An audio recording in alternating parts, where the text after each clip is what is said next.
দিন প্রতিষ্ঠায় জনমত গঠনের আহ্বান জানিয়েছেন হেজবুত তওহিদের ইমাম হুসাইন মোহাম্মদ সেলিম। আমরা চাই আল্লাহর দেওয়া বিধান, আল্লাহর দেওয়া হুকুম দিয়ে এই রাষ্ট্র সমাজ পরিচালিত হবে। রাজধানী ঢাকায় হেজবুত তওহিদের কর্মী সম্মেলন অনুষ্ঠানে এ আহ্বান জানান তিনি। শনিবার সকাল 10টায় institution of diploma engineers Bangladesh IDEB ভবনে ঢাকা মহানগর হেজবুত তওহিদের উদ্যোগে দিনব্যাপী এই কর্মী সম্মেলন অনুষ্ঠিত হয়।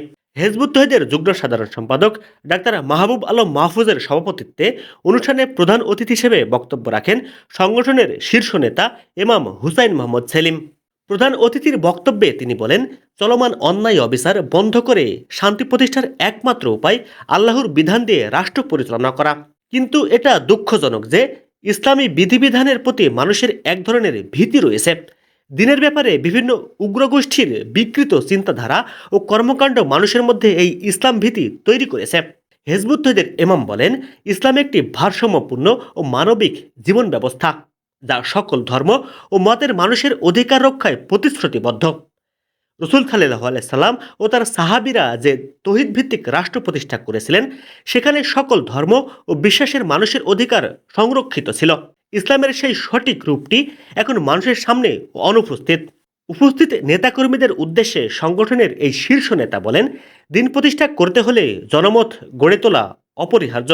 এক্ষেত্রে ইসলামের সঠিক আদর্শ মানুষের সামনে তুলে ধরতে হবে। তাদেরকে আল্লাহর দিন প্রতিষ্ঠার সংগ্রামে ঐক্যবদ্ধ করতে হবে। এ সময় হেজবুত তওহিদের সাংগঠনিক কার্যক্রম ও প্রচার প্রচারণায় একটি বিশেষ গোষ্ঠী প্রতিবন্ধকতা সৃষ্টি করেছে বলে অভিযোগ করেন ইমাম হুসাইন মোহাম্মদ সেলিম।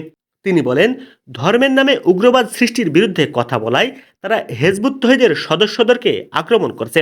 এ ব্যাপারে সরকার ও প্রশাসনকে কঠোর পদক্ষেপ নিতে হবে। সকল নাগরিকের মতো হেজবুত তওহিদের সদস্যদেরকেও নিরাপত্তা দেওয়ার ব্যাপারে রাষ্ট্র দায়বদ্ধ। এরা আমার ক্ষতি করবে না, আমার আল্লাহ আছেন, তিনি আমাকে বলেছেন আমার মালায়েকরা তোমাকে বেষ্টন করে আছে। তিনি আমাকে বলেছেন তোমার দিকে যারা চক্ষু উঠাবে তাদের চক্ষু তুলে ফেলা হবে। কর্মী সম্মেলনে আরও উপস্থিত ছিলেন হেজবুত তওহিদের সাধারণ সম্পাদক মোহাম্মদ নিজামউদ্দিন, যুগ্ম সাধারণ সম্পাদক রুফায়দা পন্নী, উপদেষ্টা খাদিজা খাতুন সহ কেন্দ্রীয় নেতৃবৃন্দ। আমার কথা শোনো, তোমরা বাঁচবে।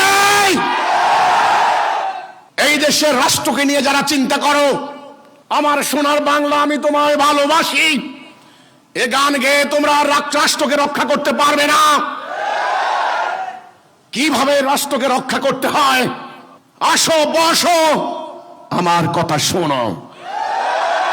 আমি আল্লাহর পক্ষ থেকে গাইডেড মিসাইলের নাম শুনছো? গাইডেড মিসাইল লক্ষ্যভেদ করে, কোনো লাভ হবে না। এই জন্য রাষ্ট্রের যারা কর্ণধার, রাষ্ট্রের যারা সমস্ত দায় দায়িত্বে আছো, বেতন খাচ্ছ, বসো, রাষ্ট্রকে কিভাবে বাঁচাবে